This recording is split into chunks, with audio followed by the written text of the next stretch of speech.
The morning mist clung to the ancient stones of Windsor Castle as Queen Camilla adjusted her pearl necklace in the ornate mirror of her private chambers. Today would mark a turning point in the delicate balance of royal relationships, though she had not yet fully grasped the magnitude of what she was about to set in motion. The quarterly family council meeting had been scheduled for weeks, a tradition that King Charles had reinstated after his coronation, to ensure better communication within the royal family. These gatherings, held in the Oak Room, were meant to address family matters, charitable initiatives, and the coordination of royal duties. Princess Anne, known for her sharp tongue and unwavering dedication to duty, had been particularly vocal about the need for such meetings. Camilla had never felt entirely comfortable with Anne's presence at these family discussions. The Princess Royal, as Anne was formerly known, possessed an intimidating directness that made Camilla feel like an outsider despite her position as queen. Anne's loyalty to the memory of Queen Elizabeth and her sometimes critical view of how the monarchy should evolve created an undercurrent of tension that Camilla found increasingly difficult to navigate. On this particular morning, Camilla had made a decision that would reverberate through the royal household for months to come. She had instructed her private secretary to send a message to Princess Anne's office, informing her that the meeting had been postponed indefinitely due to the king's sudden illness. The message was carefully worded to suggest that Charles was suffering from a mild bout of flu and that all non-essential meetings were being canceled as a precautionary measure. The truth was far different. Charles was in perfect health and was, at that very moment, reviewing briefing papers for the meeting in his study. He had been looking forward to discussing the upcoming changes to the royal patronage system, a topic that Anne had specifically requested be added to the agenda. The king respected his sister's work ethic and valued her input on matters of royal protocol and duty. Anne received the message while she was reviewing agricultural reports at Gatcombe Park, her country estate in Gloucestershire. Her initial reaction was one of concern for her brother's health, followed quickly by suspicion. She had spoken to Charles just 2 days earlier, and he had seemed perfectly well. Moreover, she found it odd that such an important meeting would be canceled so abruptly without any discussion of rescheduling. Meanwhile, Camilla proceeded with her plan. She had arranged for a smaller, more intimate discussion to take place with Charles, involving only herself and 2 trusted advisors. Her intention was to address several matters that she felt required delicate handling without Anne's sometimes confrontational input. Chief among these was the question of patronages and how certain royal responsibilities might be redistributed to better reflect the new reign. The Oak Room, normally set for 8 people, was rearranged for a more modest gathering. Fresh flowers adorned the mahogany table, and the morning light streamed through the tall windows, creating an atmosphere of quiet elegance. When Charles arrived, dressed in his customary navy suit, he was surprised to find such a small group assembled. "Where is Anne?" he asked immediately, glancing around the room with a puzzled expression. "I thought she was particularly keen to discuss the patronage restructuring." Camilla smoothed her skirt and offered a gentle smile. "Darling, Anne sent her regrets. She's dealing with some pressing matters at Gatcombe and felt it best to postpone her attendance. You know how dedicated she is to her farming interests." Charles frowned slightly. This seemed uncharacteristic of his sister, who was known for her punctuality and commitment to royal duties above all else. However, he trusted his wife's judgment and assumed that Anne had indeed found herself unable to attend.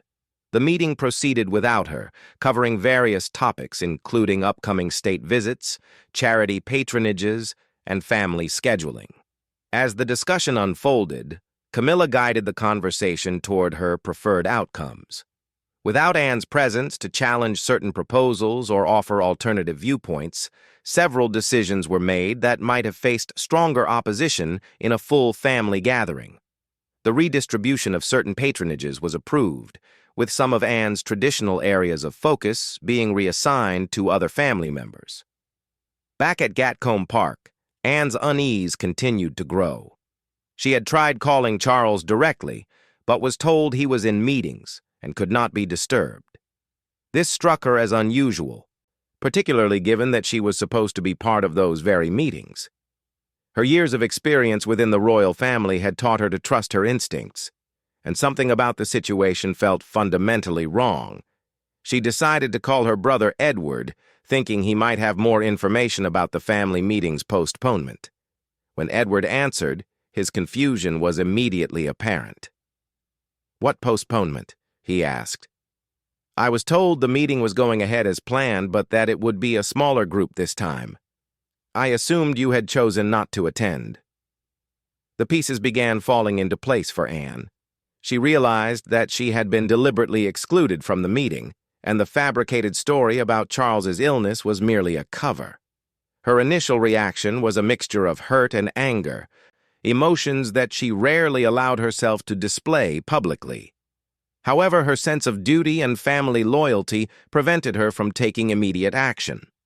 Instead, she decided to gather more information before confronting anyone directly. Anne's relationship with Camilla had always been complex. While she had publicly supported her brother's marriage and had been gracious during the coronation ceremonies, privately she harbored concerns about Camilla's approach to royal duties and her influence over Charles. Anne believed strongly in the traditional values of service, duty, and transparency that had defined the monarchy for generations. She worried that Camilla's background and perspective might lead to changes that could undermine these fundamental principles. The afternoon passed slowly as Anne contemplated her next move. She was not one to act rashly or create unnecessary drama, but she also could not allow such behavior to go unchallenged. The deliberate exclusion from a family meeting represented more than just a personal slight. It was a breach of the trust and openness that Charles had promised when he established these quarterly gatherings. As evening approached, Anne made her decision.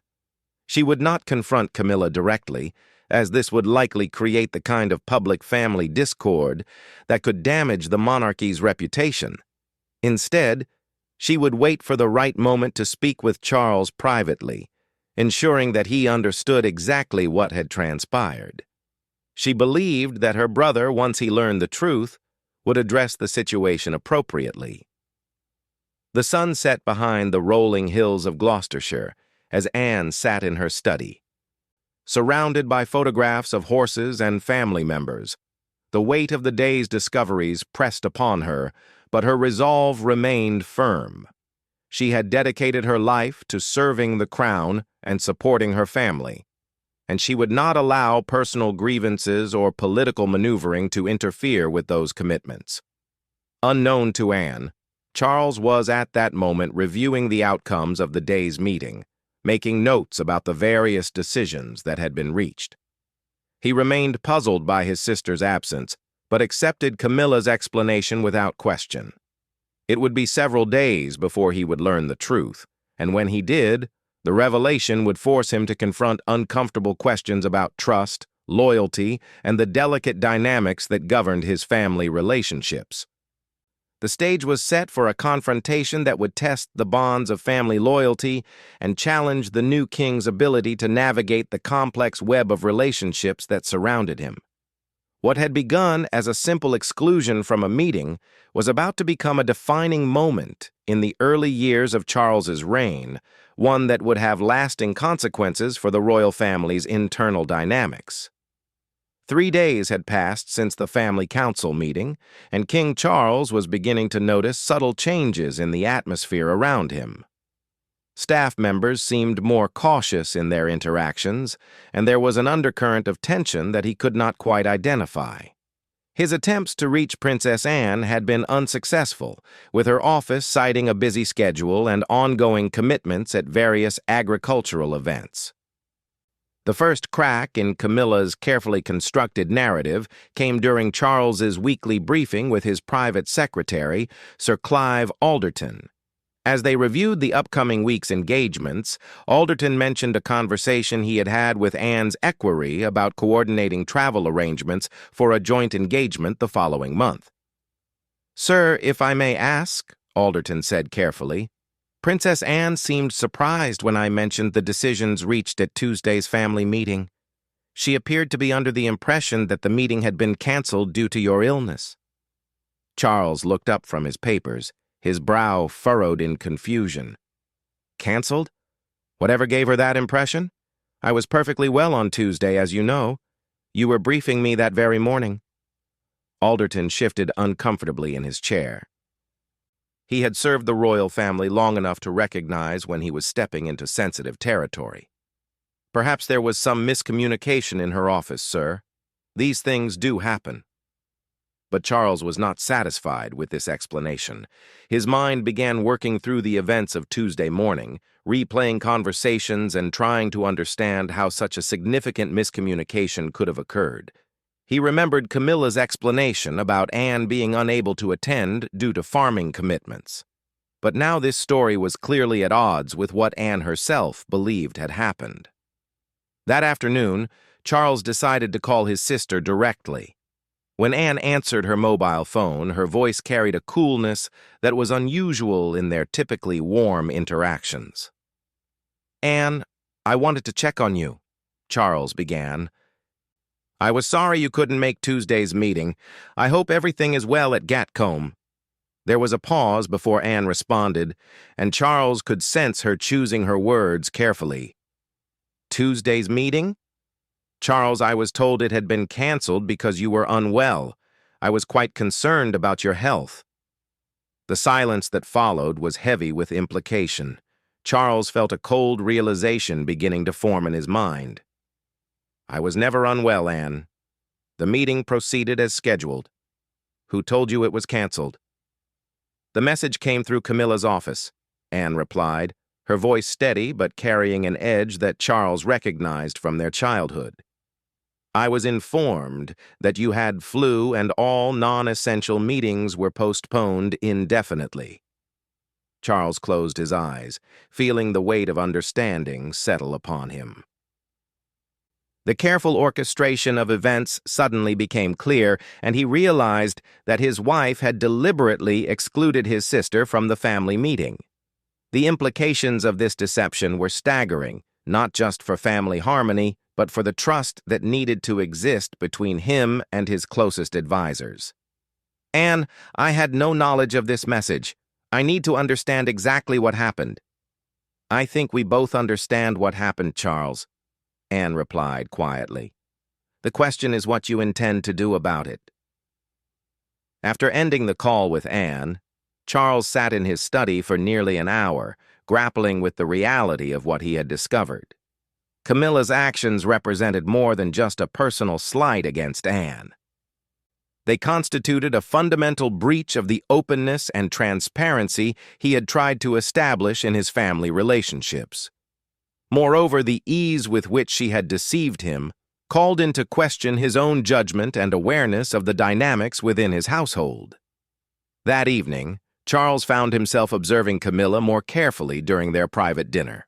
She spoke animatedly about her upcoming engagements and seemed completely at ease, showing no signs of guilt or concern about her actions. When he mentioned that he had spoken with Anne that afternoon, Camilla showed only polite interest. "How is she managing with all her farming responsibilities?" Camilla asked, cutting into her salmon with apparent nonchalance. "She seemed well," Charles replied carefully. "Though she was confused about Tuesday's meeting. She thought it had been canceled due to my illness." For just a moment, Charles caught a flicker of something in Camilla's eyes, perhaps surprise or concern, but it was quickly replaced by her usual composed expression. "How odd," she said lightly. "Perhaps there was some confusion in the communications. You know how these things can get muddled when they pass through several offices." Charles nodded but said nothing more. However, he had seen enough to confirm his suspicions. Camilla was not going to acknowledge her role in the deception, which meant he would need to address the situation through other means. Over the next few days, Charles conducted his own quiet investigation into the events surrounding the canceled meeting. He spoke discreetly with staff members and gradually pieced together the full scope of what had occurred. The message sent to Anne's office had indeed come directly from Camilla's private secretary, but it had been marked as coming from the king's office. This detail particularly troubled Charles, as it suggested a level of premeditation and sophistication in the deception. Meanwhile, word of the incident had begun to spread quietly through certain circles within the royal household. Staff members who had been present for the original meeting planning were aware that Princess Anne had been deliberately excluded, and their loyalty was being tested as they tried to navigate the delicate situation without taking sides. Princess Anne, for her part, maintained her public composure while privately dealing with the hurt and anger caused by Camilla's actions. She continued with her scheduled engagements, including a visit to a children's hospital and the opening of a new agricultural research facility. But those close to her could sense the tension beneath her professional demeanor. The situation became more complicated when Prince Edward called Charles to discuss some upcoming family events. During their conversation, Edward mentioned his own confusion about the Tuesday meeting arrangements.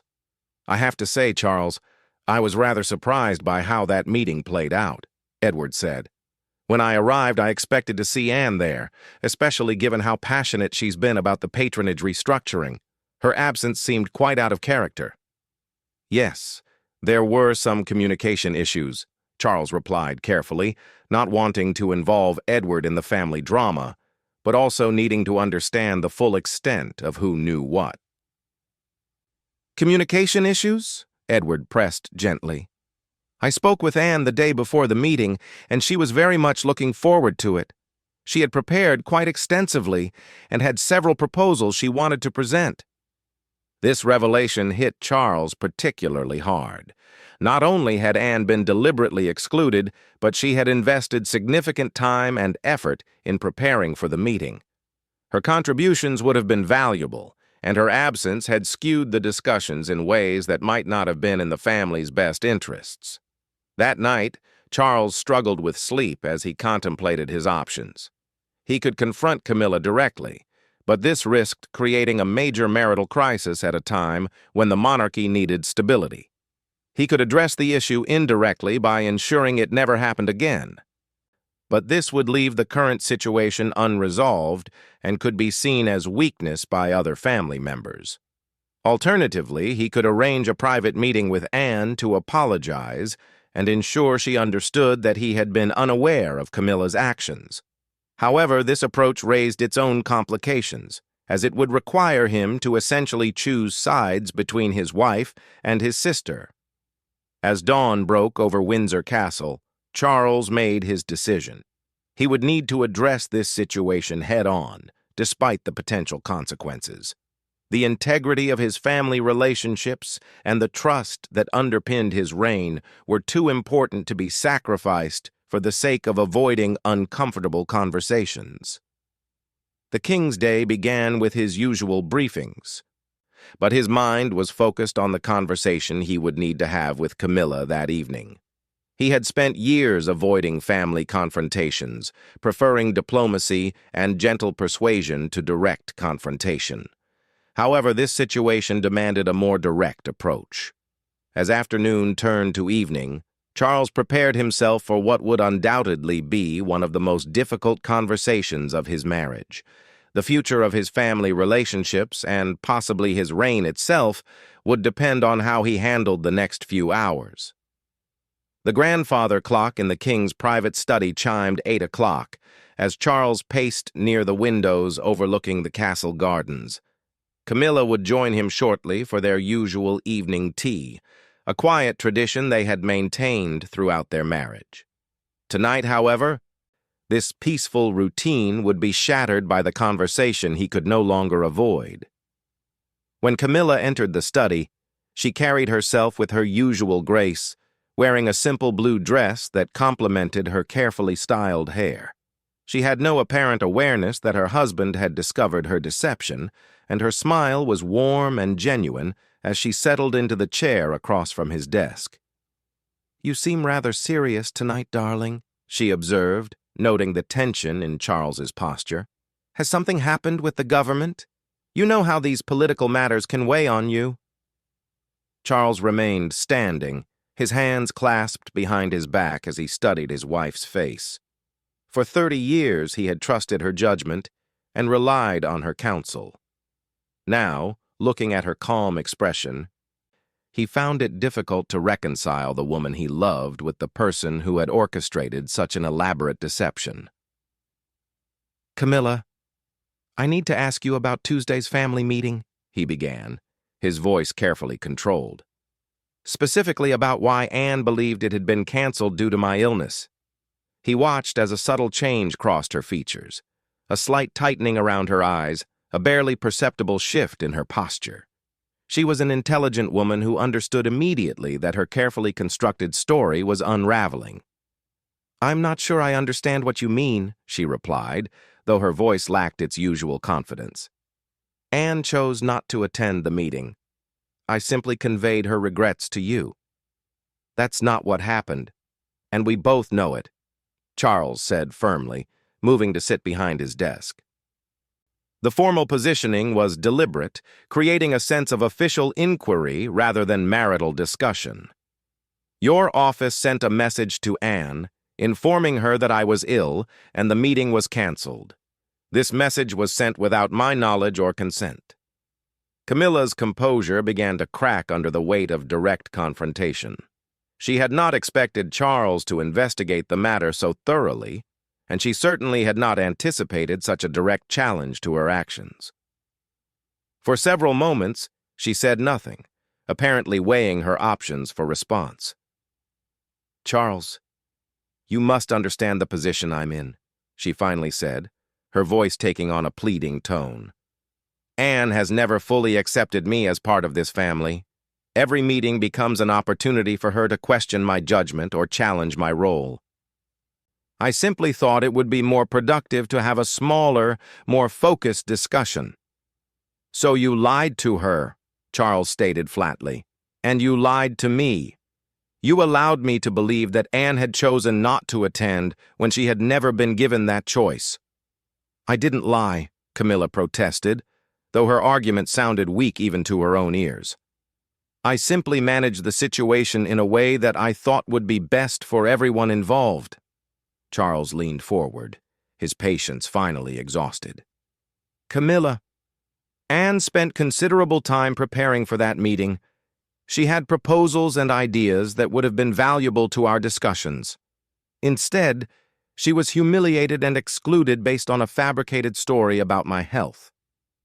"How can you possibly justify that?"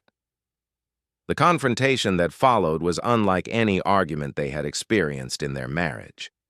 Camilla alternated between defensiveness and attempts at justification, while Charles pressed for both acknowledgement of wrongdoing and assurance that such behavior would never be repeated. The discussion grew heated as old grievances and insecurities surfaced on both sides. "You don't understand what it's like," Camilla said, her voice rising with emotion. "Anne looks at me and sees someone who doesn't belong. Someone who will never measure up to your mother or to Diana. Every interaction feels like a test that I'm destined to fail." "And so your solution was to exclude her entirely?" Charles responded, his own voice carrying a sharp edge. "Do you realize what you've done? You've damaged my relationship with my sister, undermined the trust within our family, and put me in an impossible position where I have to choose between supporting my wife and maintaining my integrity." The argument continued late into the evening, with both sides expressing frustrations that had been building for years. Charles revealed his disappointment not just with the specific incident, but with what he saw as a pattern of behavior that prioritized Camilla's comfort over family unity.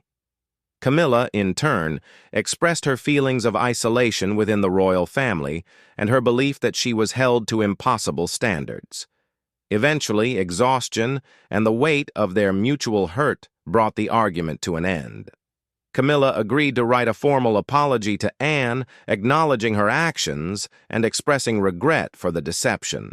However, the damage to their marriage was evident, and both knew that rebuilding trust would require considerable time and effort.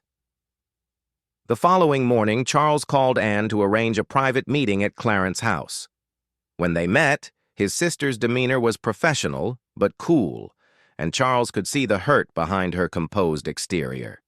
He began with a formal apology, taking full responsibility for his wife's actions, despite his own ignorance of them at the time. "Anne, what happened was inexcusable," he said, sitting across from her in his private office. "I had no knowledge of Camilla's message to your office, but that doesn't absolve me of responsibility. I should have ensured that our family meetings were conducted with complete transparency." Anne listened carefully before responding. "Charles, I appreciate your apology, but this incident has raised serious questions about the decision-making processes within your household. If Camilla can exclude family members from important meetings without your knowledge, what other decisions might be made in your name without your awareness?" This observation struck at the heart of Charles's concerns about the incident. The implications extended far beyond family dynamics to questions about his authority and control within his own household. If his wife could orchestrate such elaborate deceptions, it suggested that his understanding of events around him might be fundamentally flawed. "I've addressed the matter with Camilla directly," Charles assured his sister. "Steps will be taken to ensure this never happens again." "And what about the decisions that were made at Tuesday's meeting?" Anne asked pointedly. "Several patronages were redistributed without my input, despite the fact that I was supposed to be part of that discussion. Some of those decisions directly affect charitable organizations I've supported for decades." Charles realized that the consequences of Camilla's actions were more extensive than he had initially understood. The meeting had resulted in substantive decisions that might have been different if Anne had been present to provide her perspective. This meant that addressing the situation would require more than just apologies. It would need practical corrections to policies and decisions. Over the following weeks, Charles worked to repair the damage caused by the incident. He arranged for a new family meeting where the previous decisions could be reconsidered with full family participation. Camilla attended this meeting and formally apologized to Anne, though the interaction between the two women remained strained.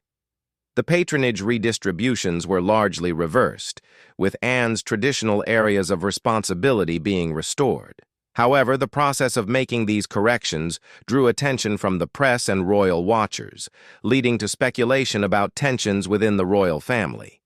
Charles found himself having to manage not just the internal family dynamics, but also the public relations implications of the situation.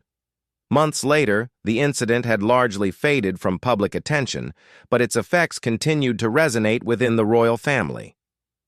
Charles had implemented new protocols for family meetings, requiring written confirmation from all participants and ensuring that all communications went through his private secretary rather than through individual family members' offices. Camilla's relationship with Anne remained cordial but distant. Both women maintained their professional obligations and public appearances together, but the easy familiarity that had slowly been building over the years had been replaced by a more formal interaction.